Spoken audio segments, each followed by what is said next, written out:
하나님께서 하늘의 은혜의 문을 열어주셔서 우리 성도들의 심령을 하나님의 풍성한 양식으로 만족하게 채워주시기를 주의 이름으로 축원합니다.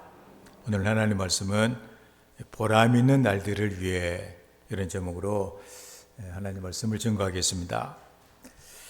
우리는 지금까지 살아오면서 수많은 것들을 겪으며 이렇게 왔습니다.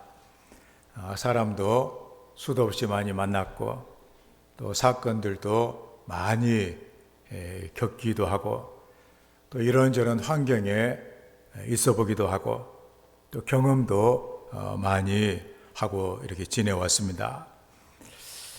그런데 그런 가운데 어떤 그 일을, 또 어떤 사람을, 어떤 사건을, 또 환경을 겪으면서 참 좋았다, 보람이 있다, 이런 경우도 있었지만, 또 어떤 그 많은 경우에 참 실망했다, 누구를 만나고 한번 뭔가 좋은 인생에 뭔가를 좀 이렇게 얻기를 원했는데 실망했다, 낙심했다, 이런 그 얘기도 많이 듣게 되는 것을 보게 됩니다. 이렇게 연속극이 있으니 이거 보면은 뭔가 좋은 것을 얻고 아마 좋을 거다, 열심히 시간만 되면 열심히 봤는데 끝나고 나니까 너무나 허망하네, 아주 괜히 봤구만, 실망이 되는 경우들도 훨씬 더 많이 있는 것을 우리가 본다, 그런 얘기입니다. 우리는 세상을 살면서 어떤 일을 우리가 겪으면서 굉장히 그 일이 힘들고, 또 어려움이 많이 있었고, 또 많은 시간이 투입이 됐고, 또 여러 가지로 이렇게 건강을 약간 해칠 만큼 열심히 하기도 했는데, 그런데 그렇게 노력을 기울이고 난 다음에 이건 정말로 내 인생에 중요한 사건이었다, 보람이 있었다, 그러면서 기뻐하고 만족하는 그런 일들도 있는 것을 우리가 보게 됩니다. 우리가 어떤 일을 통해서 보람이 있었다고 하는 것은 그러니까 잘 사는 삶이 되는 것이고, 실망했다 하는 것은 뭔가 이게 잘못 살아온 이런 것을 우리가 보게 된다는 사실입니다. 그런데 우리가 오늘 말씀을 보게 되면 믿는 자, 우리 믿는 자다, 그러니 우리는 예수 그리스도를 믿는 자다, 하나님을 우리는 믿는 자다. 믿는 자에게 주어지는 하나님의 은혜가 뭐냐? 절대로 실망하지 않도록 해주신다는 사실이에요. 허망한 세상에서 실망하지 않는 삶을 살아갈 수가 있는 것, 오히려 하나님 감사합니다, 이렇게 내가 삶을 살아갈 수 있어서 하나님께 영광을 돌립니다, 이렇게 할 수 있다면 얼마나 귀한 삶이 이렇게 되겠습니까? 올해 그 교회 표가 된 그 성경 말씀 우리가 보게 되면 시편 118편 15절 16절 말씀, 의인들의 장막에는 기쁜 소리, 구원의 소리가 있으며 여호와의 오른손이 권능을 베푸시며 여호와의 오른손이 높이 들렸으며 여호와의 오른손이 권능을 베푸시는도다. 현대 번역을 보게 되면 바르게 사는 이들 집집마다 들려오는 저 소리, 기뻐 소리 지르는 저 환호성을 들어보아라. 여호와께서 힘쓰시어 엄청난 일 해내셨다. 여호와께서 힘쓰시어 승리 거두게 하셨다. 여호와께서 힘쓰시어 엄청난 일 해내셨다. 가슴이 뛰는 그런 말씀 우리가 듣지 않느냐, 그런 얘기죠. 의롭게 의인들의 바르게 사는 의인들이 누구겠어? 예수 믿는, 하나님 믿는 자들 말하는 것이죠. 집집마다 들려오는 저 소리, 기뻐 외치는 저 환호성을 들어봐라. 여호와께서 힘을 써 주셨다. 그래서 오늘 우리는 가끔 우리가 어떤 일을 내가 참 힘든데 어떤 능력 있는 사람에게 부탁을 하면서 힘 좀 써주세요, 힘 좀 써주세요, 이렇게 얘기하잖아요. 나는 참 어려운데 힘 좀 써주세요. 그 사람 힘을 써가지고 일이 된다, 그런 얘기입니다. 그런데 우리에게는 하나님이 계시다. 하나님께서 힘을 써 주신다. 나에게 힘을 써 주신다. 그래서 내가 엄청난 일을 해내게 하시고 승리를 거두게 하셨다. 그래서 기뻐 지르는 환호성이 있다고 하는 것. 그래서 저는 올 한 해 동안 참 하나님께서 힘을 써 주셔서 여러분의 그 가정이나 삶에 하나님 힘을 써 주셔서 이렇게 기뻐 소리 지르는 환호성이 있게 되어지는 이런 귀한 보람 있는 한 해가 되기를 주의 이름으로 축원합니다. 이러기 위해서 중요한 것이 어떤 일이냐? 바로 우리의 하나님에 대한 우리의 마음의 신뢰, 태도 이런 것들이 중요한 것이죠. 그래서 의인들, 믿는 자, 바르게 산 하나님 은혜 안에 있는 우리가 이것을 어떻게 지켜나가느냐가 중요한 것을 우리가 보게 됩니다. 한 사람을 소개하면 한 가족입니다. 단란하게 보이죠? 남편, 아내, 딸 둘. 여기 있는 맨 오른쪽에 있는 이렇게 부인이 충남 부여로 시집을 온 필리핀 사람입니다. 다문화 여성인 제니 가르시아라고 하는 그런 그 여성인데 하반신이 마비가 되어 있는 이 남편을 아주 지극정성으로 간호를 하고 또 병들어 늙은 시어머니를 깍듯하게 봉양하면서 하도 주변 사람들이 칭찬을 많이 해가지고 농협 문화복지대상 효행 부분에 우수상을 받은 바로 그 상을 받게 된 사람이에요. 아마 외국인으로 첫 번째 이 상을 받았다고 합니다. 그래서 기쁨과 자랑을 이렇게 나눴다고 하는데 그녀는 이렇게 말합니다. 제가 특별히 잘한 것도 없는데 큰 상을 받게 되었습니다. 앞으로 어머니를 더 잘 모시고 살겠습니다. 농사 짓는 게 익숙하지 않아서 많이 힘이 들지만 남편이 잘 대해주어서 항상 고맙고 용기를 얻습니다. 그렇게 얘기를 했다고 합니다. 이 가르시아가 한국으로 시집을 오자마자 하반신이 마비가 된 그 남편의 모습, 늙은 시어머니, 어렵게 살아가는 그 가정의 환경에 맞닿게 됩니다. 아마도 그 필리핀에 남편이 필리핀에 가서 아마 국제 결혼을 아마 했던가 봐요. 결혼을 하고서 먼저 한국으로 돌아오고 가르시아는 이제 서류 준비하고 뭐 해가지고 나중에 이 부여로 가게 돼 있는데, 근데 그동안에 남편이 한국에 와서 오토바이 사고를 당하게 돼가지고 하반신이 마비가 되고 만 거예요. 그래가지고 꿈을 가지고 결혼해가지고 그래도 한국 가서는 잘 살아야 되겠다. 와서 봤더니 형편이 그렇게 돼 있는 거예요. 남편 움직이지도 못하고 있고, 늙은 병든 또 시어머니 있고, 그게 다예요. 그래서 그 남편이 또 시어머니가 그렇게 얘기를 했답니다.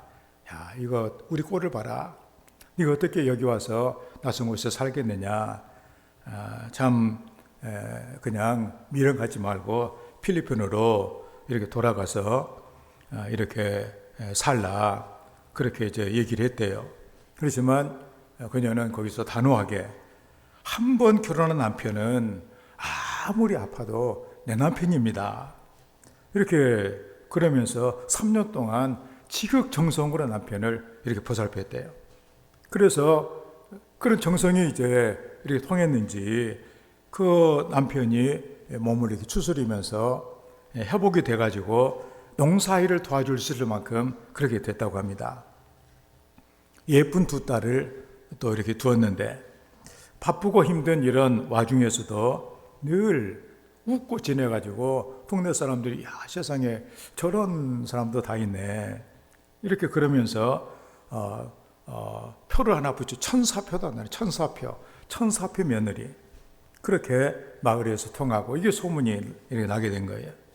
근데 시어머니가 또 그런 가운데 병이 들어가지고 병원에 가봤더니 위암이 심해져가지고 아주 위절제 수술을 이렇게 받게 되고, 그런 가운데 움직이지도 못하니까 시어머니 대소변을 다 받아내고 그렇게 했다고 그래요. 그래도 사랑하는 남편을 낳아주신 시어머니를 잘 모시는 것은 너무나 당연한 내 도리다. 그러면서 시어머니를 엄마라고 이렇게 부르면서 손발이 됐다고 합니다. 참 누가 봐도 암담한 그런 현실이었지만, 그런데 그 모든 것을 늘 집에서 웃음이 떠나가지 않는, 그래서 자기 역할을 이렇게 잘하는 그녀를 보고 마을 사람들이 감동하고 듣는 사람마다 감동을 받는 이런 인물이 되었다고 하는 것이죠. 우리가 이제 그 세상을 살면서 우리도 보면 뭐 늘 좋은 일만 있는 건 아니에요. 좋은 일이 있게 되면 야 이거 뭐 신나구나, 인생이 참 살만한 세상이다 하고서 좋아하겠는데, 그런데 여러 가지로 힘들고 어려운 환경도 안 좋고 내 몸도 안 좋아지고 또 사람들도 뭐 병들고 아프기도 하고 여러 가지 것들이 많이 있더라 그런 얘기입니다. 근데 우리가 늘 인생을 좋은 것만 있기를 바라며 살아간다면은 얼마나 사는 것이 힘들겠어요.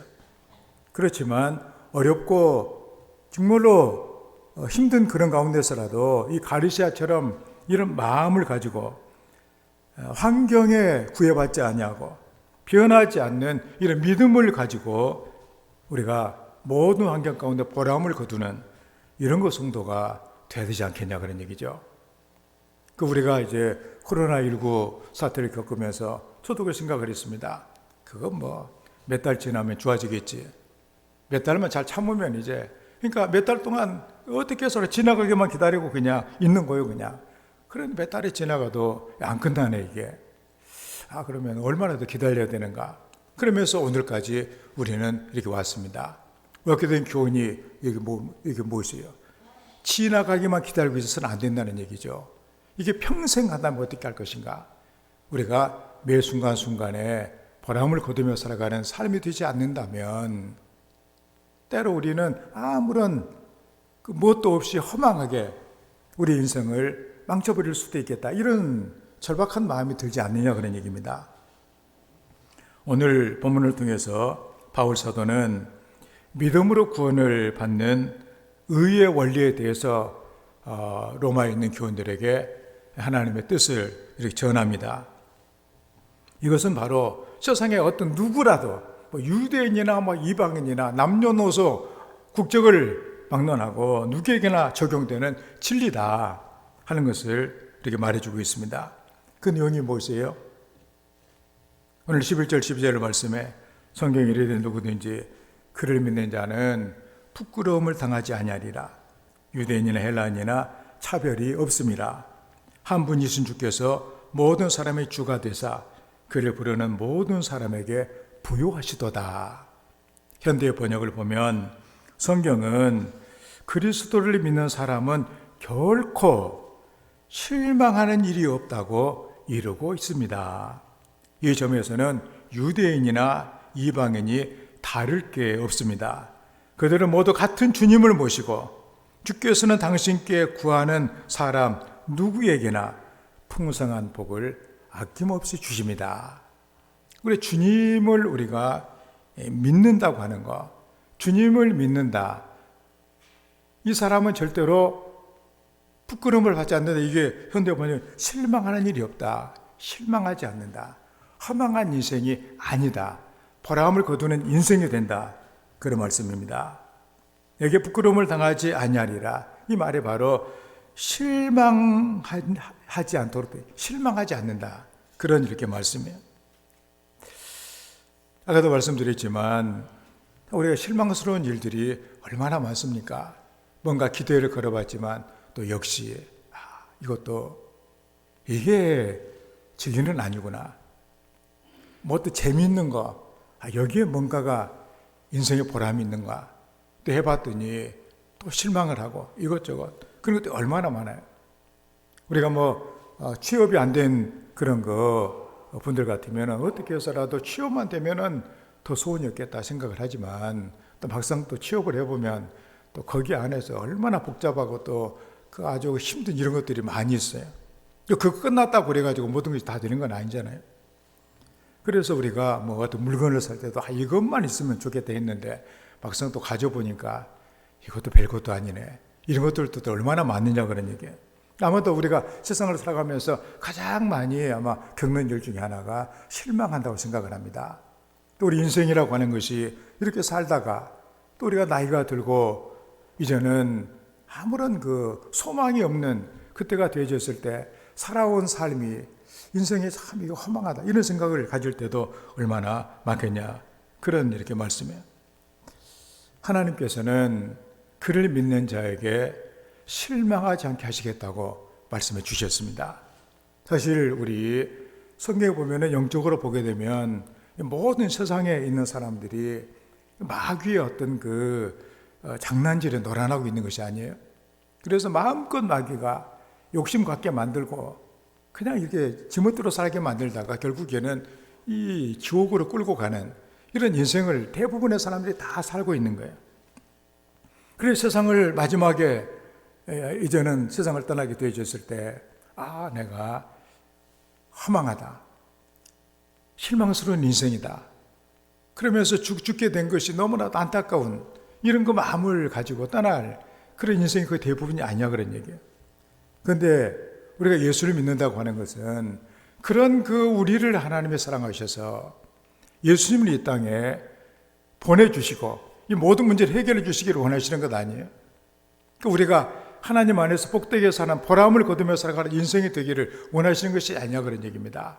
그래서 우리의 모든 이런 실망스러운 인생의 모든 것을 주님이 대신 지시고 십자가 위에서 나를 대신해 이 모든 것을 짊어져 돌아가셨기에 나의 모든 죄를 또 죄와 함께 이 모든 우리의 이런 것들을 실망스러운 인생을 다 십자가에 장사 지내시고 그리고 부활하시고 이렇게 승천하심으로 말미암아 우리도 주님 안에 있게 되어지면 주님을 믿게 되어지면 이제는 내가 사는 것이 아니라 주님의 부활의 생명이 나를 주장하는 이런 인생을 통하여서 하나님을 믿고 예수님을 믿고 우리의 마지막이 천국이고 하늘의 상속자가 되어지는 이런 성도의 삶에 놀라운 은혜를 우리에게 주신 것이 아니냐 그런 말씀이죠.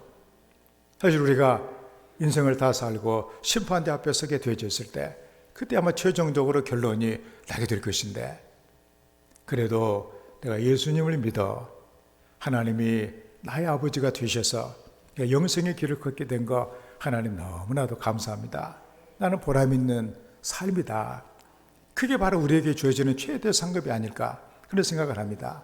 마귀의 종로를 하다가 세상에서 이렇게 살았는데 마지막에 보니까 다 허망하고 헛거 사는 것처럼 이렇게 여겨지고 그래서 마지막 멸망으로 끝없는 지옥의 삶을 살게 된다고 했을 때 얼마나 부끄러운 일이겠어요. 그런 의미에서 오늘 분명히 말씀합니다. 차별이 없다. 예수님을 믿는 사람은 어떤 사람이든지 간에 차별이 없다.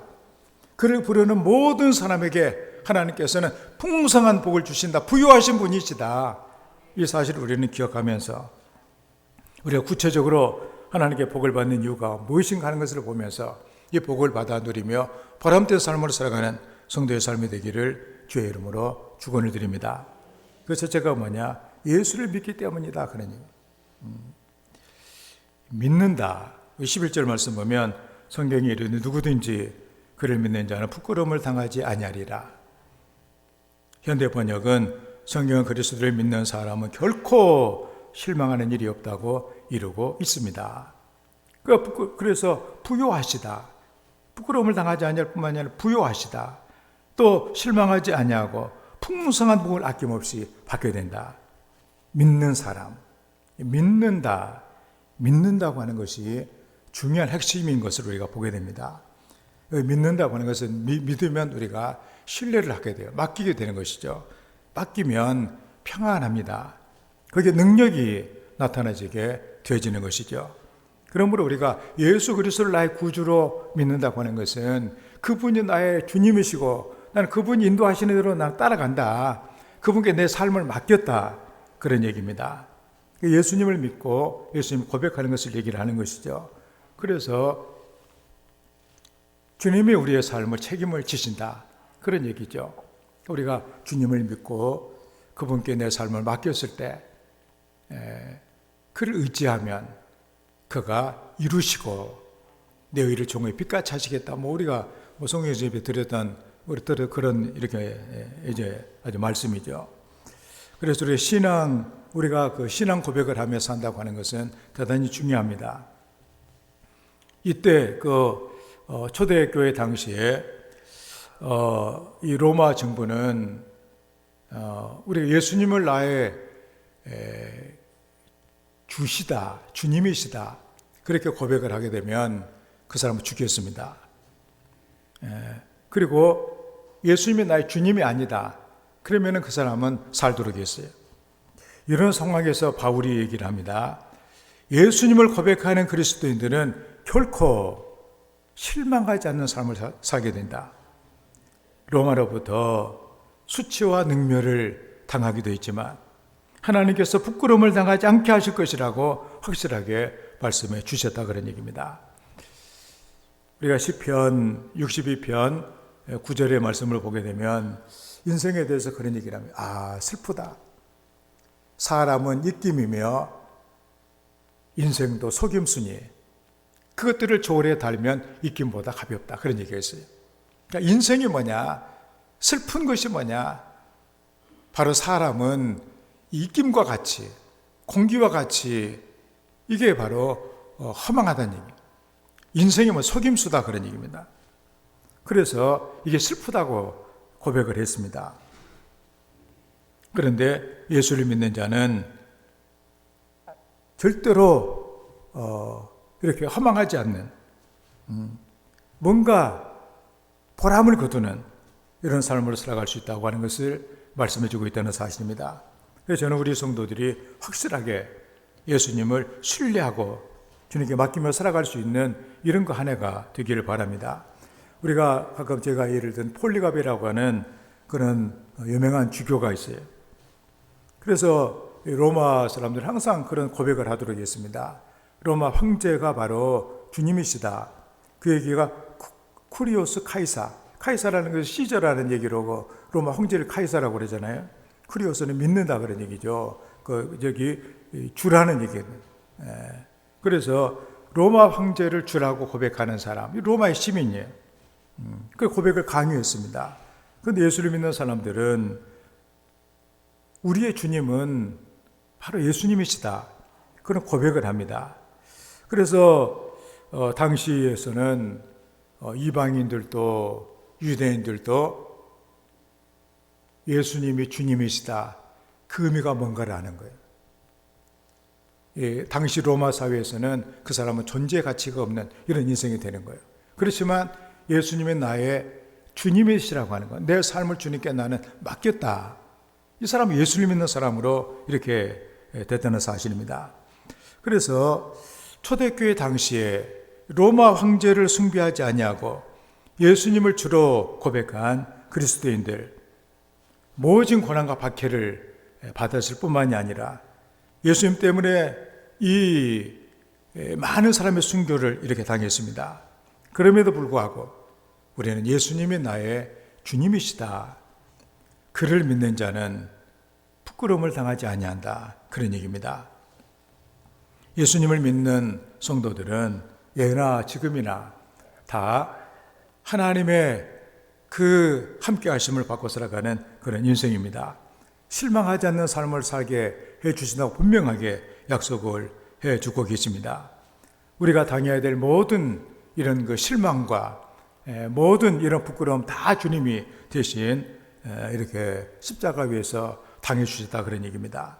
그래서 우리 모두가 다 실망하지 않는, 그래서 저는 사람을 보고서도 우리 실망하잖아요.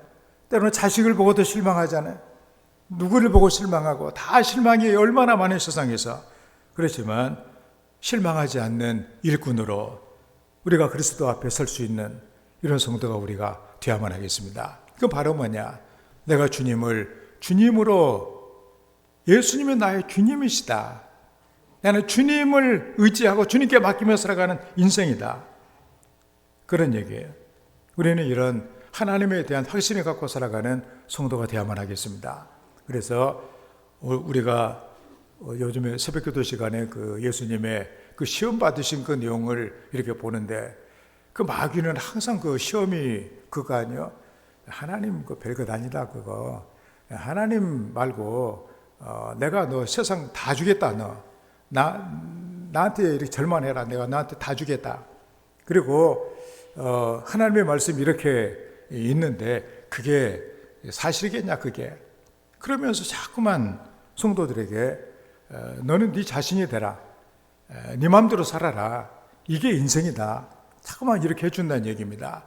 이게 바로 시험이에요. 많은 성도들이 시험을 받고 있습니다. 하나님 말씀대로 정말 한번 해봐. 기도하면 정말로 일이 이루어질까? 내가 왜 기도하는 것 같은데도 뭐가 좀 안 되는 것 같네. 자꾸만 이런 의심이 들게 만들고, 여기 믿는다고 하네. 그를 믿는 자는 실망이 없다고 그러니 자꾸만 믿지를 못하게 될, 내가 왜 믿는데 이런 일이 생길까? 내가 믿는다고 하는데 하늘 문 열고 막 복을 쏟아준다고 그랬는데 나는 왜 복이 하나도 없는 것 같을까?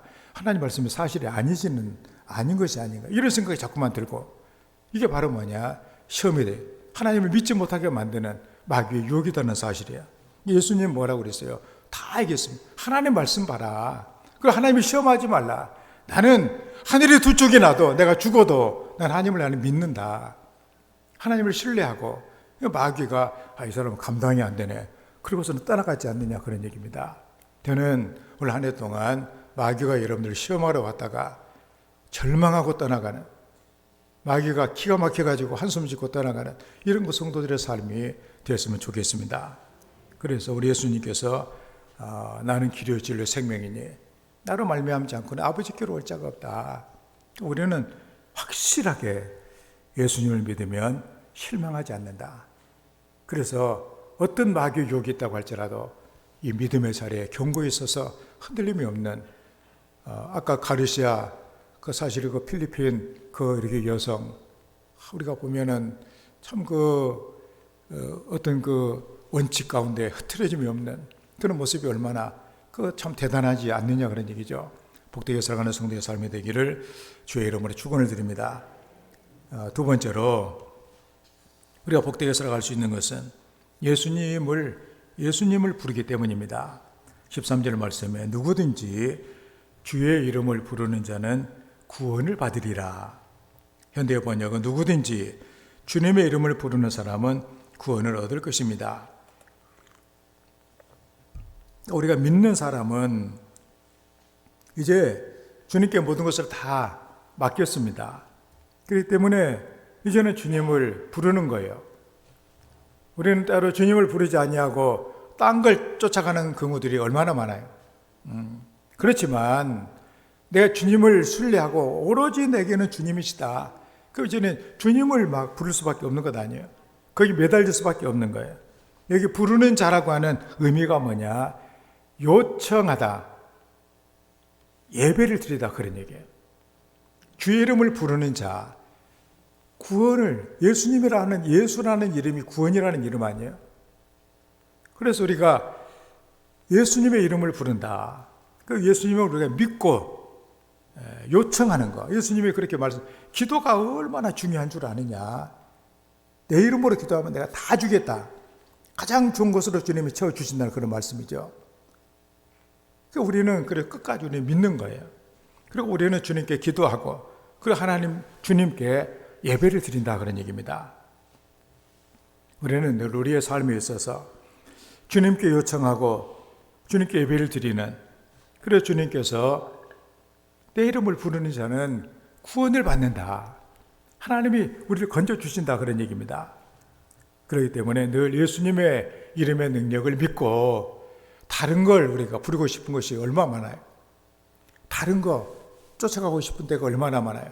그렇지만 늘 우리는 주님을 부르고 주님을 예배하는, 우리 예배하는 그것이 바로 나를 만드는 거예요. 우리가 돈을 좋아하면 돈을 예배하게 된다는 얘기입니다. 돈의 종이 되는 것이죠. 얽매이게 되면 헤어나오기가 어렵게 된다는 사실입니다. 그런 얘기가 중세 그 유명한 교부였던 토마스 아퀴나스라고 하는 사람 우리는 알잖아요. 중세 그 유명한 아주 신학자요. 교부였던 그 토마스 아퀴나스. 그래서 늘 교황하고 이렇게 만나고 그렇게 했는데, 그래서 교황을 만나가지고 유명한 이렇게 주교인 토마스 아퀴나스가 대화를 하는 가운데 그 아주 금으로 막 칠해놓은 그런 그 교황청에서 바깥을 내다보니까, 왜냐하면 교황이 바로 뭐 황제들 위에 있었던 거 아니야. 그러니까 막 각국에서 좋은 것이 있으면 다 교황청으로 공물을 가지고 와요. 그 수레가 막 끊임없이 옵니다. 교황청 창고에 금은보와 모든 좋은 것들이 계속 채워지고 이렇게 있는 거예요. 그때 자랑스럽게 교황이 얘기를 합니다. 첫 번째 우리 교황이었던 사도 베드로는 은과 금은 내게 없거니와 이런 얘기를 했지만 이제는 그 얘기 안 해도 됩니다. 왜냐하면 저거 보셔죠. 끊임없이 수레에 실려져 오는 금은보화. 이제 더 이상 그 얘기를 안 해도 되게 되었습니다. 그러면서 아주 자랑스럽게 얘기를 합니다. 그때 토마스 아퀴나스가 뭐라고 했냐면은 은과 금은 내게 없거냐, 그 얘기를 안 해도 될 만큼 이제는 교회가 부자가 됐습니다. 근데 내가 보니까 이제는 나사렛 예수의 이름으로 걸어라, 이 얘기도 아마 없어진 것 같습니다. 그 유명한 얘기를 해요. 차라리 교회에 필요한 것이 무엇이겠어요? 은과 금은 없어도 나사렛 예수 그리스도 이름이 있어야 될 것 아니에요. 그 엄청난 보화를 가지고 나면서부터 일어서지 못하는 이 안진뱅이를 누가 이렇게 세우겠냐, 그런 얘기입니다. 예수님의 이름의 권세가 그 안진뱅이 일으킨 것이 아니냐, 그런 얘기예요. 그렇기 때문에 성도들에게 있어서는 은과 금이 중요한 문제가 아니다, 그런 얘기입니다. 나사렛 예수 그리스도의 이름이 중요하다는 사실이에요. 그 이름의 권세가 중요하다는 사실입니다. 그게 바로 여러분과 후손들을 제대로 살게 해주는 능력이 되기 때문에, 바로 오늘 바울사도는 주의 이름을 부르는 자는 주의 이름을 부르는 사실이 얼마나 중요한가, 이걸 우리들에게 말씀해 주고 있는 거예요.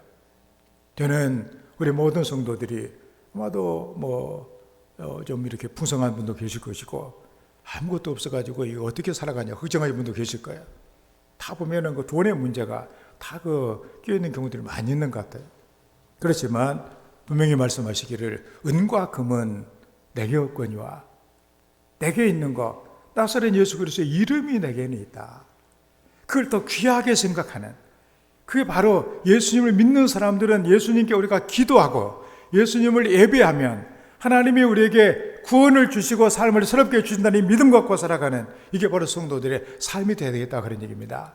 이것이 바로 뭐냐? 실망하지 않는 그리스도인들의 모습이다, 그런 얘기. 우리가 주님 안 부르고 그냥 지멋대로 가다가 실망한 이런 그 일들이 얼마나 많습니까? 정치하는 거 하는 자리 그거 해먹은 걸로 쫓아가고 막 신학교 모셔 다 내팽개치고 예수님도 안 부르고 그냥 이렇게 예배도 안 드리고 이렇게 하다가 인생이 아주 바닥까지 떨어진 사람이 얼마나 많냐. 또 그렇게 얻는다고 해도 마음에 늘 실망이 되는데, 이걸 얻으려고 내가 이렇게 했나? 내가 이걸 하려고 내가 대통령 됐나? 이런 얘기까지 있을 정도로 이렇게 인생이 된다, 그런 말씀이죠. 그래서 그리스도인들은 나는 예수 그리스도와 그의 나라에 속해 있는 나는 사람이다. 그러나 나로 예수님의 이름을 우리는 불러야 돼요. 끊임없이 기도하고 예배드리는, 이게 바로 예수님 이름 부르는 거거든요. 여기에 바로 실망하지 않는 인생의 비결이 있다는 사실입니다. 그렇기 때문에 우리가 살아온 삶이 부끄러움으로 점철되어 있어가지고 허망하다, 슬프다, 내 인생이 허망하다, 그렇게 되면 안 되겠습니다. 예수님의 이름을 우리가 부르고 주님을 예배하는 이런 성도의 삶이 되어 결코 실망이 없는 이런 삶을 살아가시기를 주의 이름으로 축원합니다. 다음에 세 번째로, 예수님을 선하기 때문에 우리는 실망하지 않는다고 말씀해 주고 있습니다.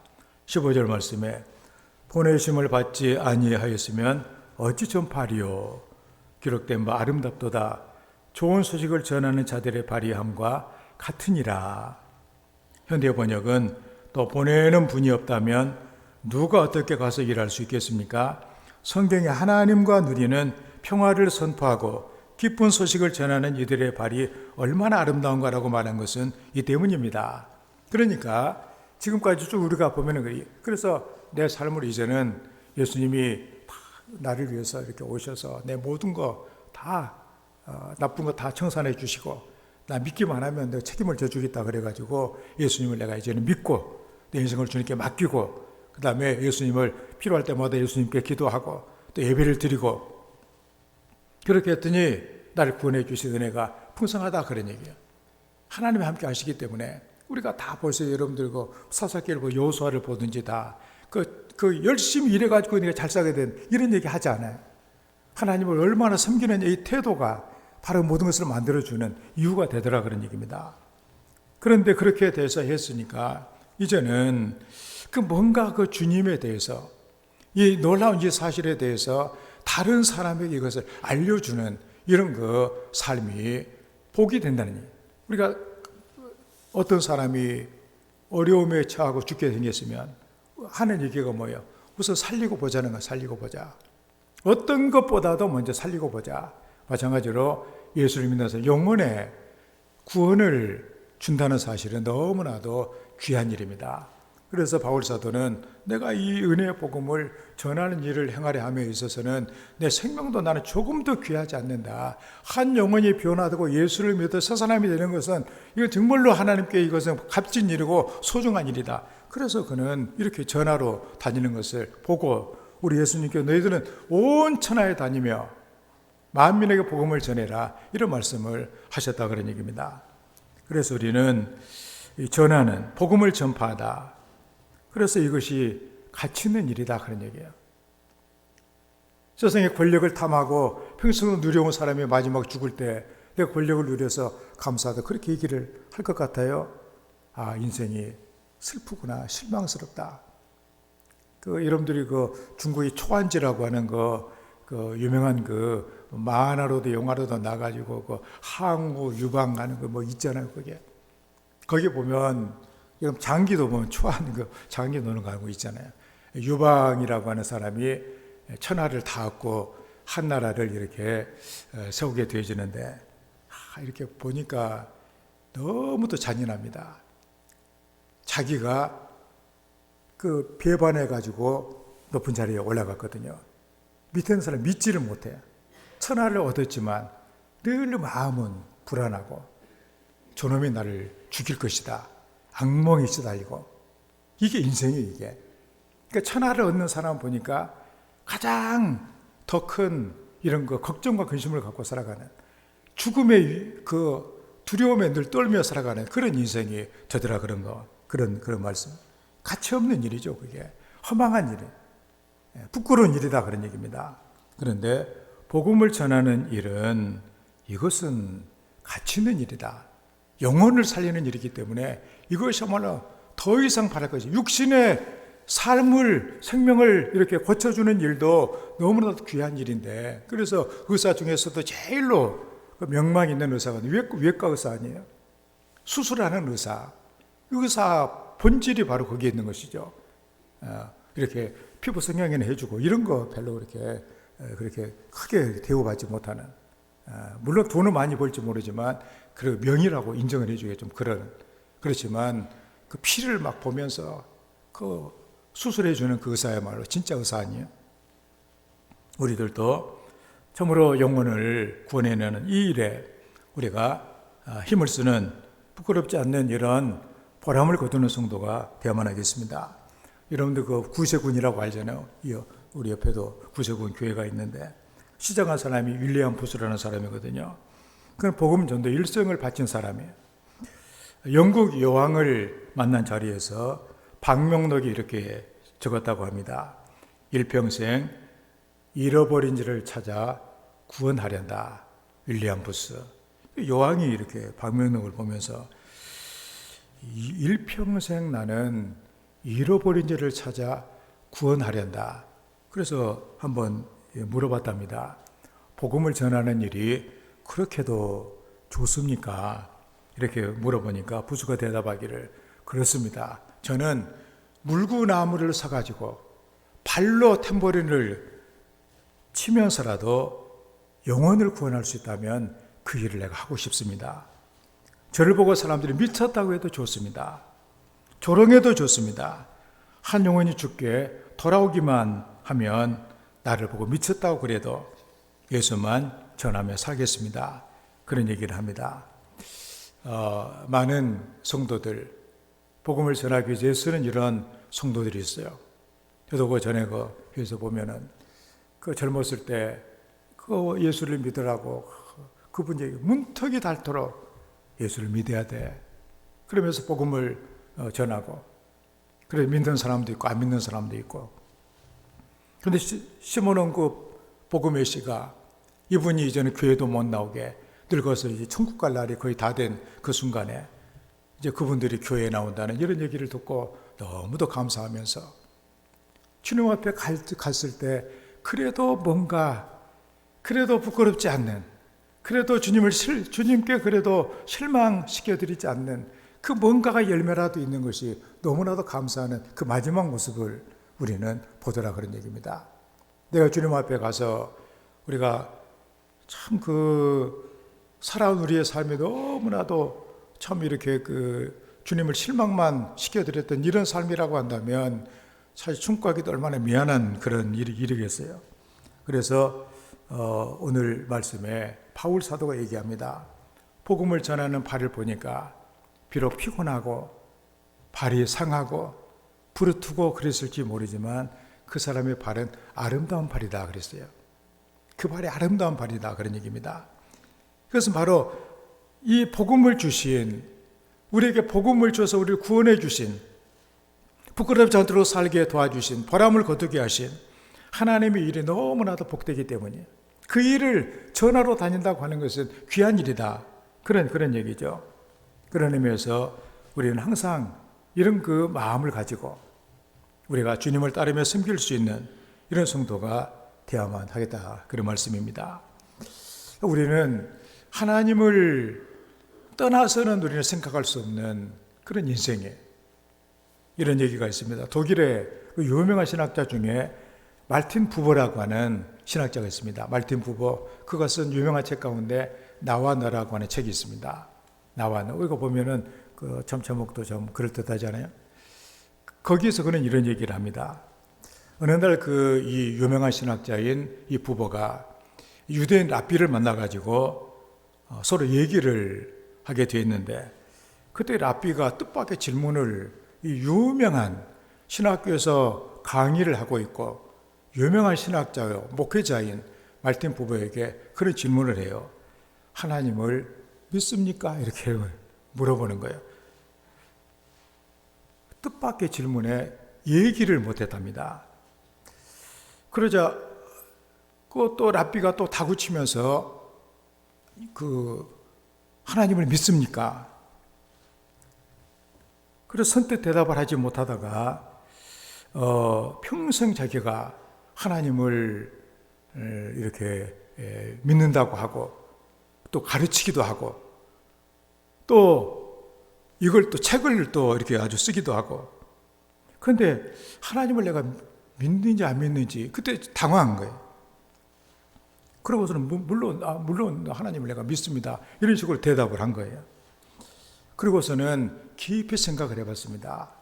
왜 내가 그 물음에 대해서 즉각적으로 확신 있게 대답을 못했을까? 평생 하나님을 믿어왔는데 왜 내가 머뭇거렸을까? 내가 왜 이런 부끄러운 모습을 내가 보였을까? 그렇게 자기를 반성하다가 해답을 찾게 된 것이 있었는데, 그건 바로 하나님에 대해서는 늘 얘기를 하고, 하나님에 대해서는 말을 하고, 성경에 하나님에 대해서 얘기를 하고, 누가 한 얘기에 대해서는 하나님에 대해서는 얘기를 했는데 나의 하나님에 대해서는 그만큼 확신이 없었다는 사실을 깨닫게 된 거예요. 그래서 중요한 것은 하나님에 대해서가 아니라 내가 얼마나 지금의 순간에 하나님을 내가 믿고 하나님을 내가 믿었기 때문에 하나님께 내 삶을 맡기고 그런 건 하나님과 나누는 은혜를 통하여 내 삶이 견고하게 세워져 있는가, 이걸 바라보게 됐다는 것 아니에요? 하나님이 그런 하나님이시다가 아니라 나의 하나님으로 고백할 수 있는 이런 성도가 되어야 된다 그런 얘기입니다. 하나님은 오늘 말씀해 주고 계십니다. 믿는 자는 실망하지 않는다. 믿어도 확실하게 믿어야 된다는 얘기죠, 이게. 그래서 하나님을 우리가 정말로 우리가 확실하게 믿고, 그래서 하나님께 모든 것을 맡기고, 그래서 하나님께 맡겼기 때문에 이제 무슨 문제가 있을 때마다 주의 이름을 불러야 돼요. 주님께 기도하고 예배를 드리는 인생이 되어야 됩니다. 하나님께 주시는 은혜를 통하여 우리가 넘치는 복을 우리가 누리면서 마음의 신선한 삶의 감격을 우리가 느끼면서 이걸 전하는 아름다운 발이 되는 거, 이게 바로 뭐냐? 이게 실망하지 않는 삶이다 그런 얘기예요. 참 바울 사도는 참 훌륭한 그런 사도이십니다. 그렇기 때문에 오늘 한 해를 살아가면서 이런저런 일도 만나고 어려움도 만나는 우리 성도들, 오늘 말씀을 기억하면서 그래, 하나님께 내가 하나님을 절대로 나는 어떤 일이 있더라도 하늘이 두쪽이 나고 내 삶이 때로는 비틀어지고 하나님의 그 말씀을 믿지 못할 것 같은 그런 것 가운데서라도 하나님께 몸을 다 맡기고 하나님, 예수님께 기도하고 예배를 드리면서 하나님의 은혜를 통하여 생명을 누리고 이걸 전하는 하나님의 사람이 결단하며 나가는 우리 성도가 다 되기를 주의 이름으로 축원합니다. 말씀을 생각하며 이렇게 실망하지 않는 한 해 또 삶을 살게 주시라고 함께 기도합니다. 아버지 하나님, 우리를 사랑하여 주셔서 오늘 또 하나님의 말씀 앞에 우리 자신들을 세울 수 있도록 은혜를 주신 것을 감사합니다. 우리가 살아온 삶을 통하여 너무나도 많은 헛된 세상에서의 그 실망스러운 삶에, 또 내 삶에 대해서 너무나도 우리가 힘들고 어려운 그런 그 고백들이 많이 있는데, 하나님 우리 아버지여, 참으로 우리가 주를 우리가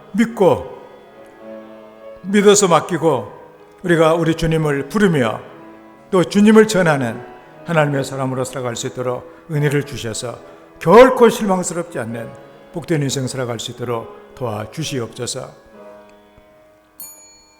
아버지 하나님, 오늘도 우리에게 말씀으로 우리 들려주신 것을 감사합니다. 하나님 아버지, 시간에 성령께서 우리들의 마음을 어루만져 주셔서 우리의 믿음을 견고하게 해주셔서 정말 하나님 아버지를 우리가 믿는, 주님을 믿는 성도가 되게 도와주시옵소서. 내 삶을 완전히 맡기고 전혀 후회함이 없는 그런 인생을 살게 도와주시기를 원합니다. 그리고 모든 우리의 삶에 있어서 우리 주님을 부르며 또 주님을 예배할 수 있는 하나님의 사람이 되게 도와주셔서 주님이 허락하신 풍성한 삶을 누리며 이 생명을 전하는 일에 우리가 늘 복되게 결단하며, 그래서 실망하지 않는 보람을 거두는 하나님의 자녀들이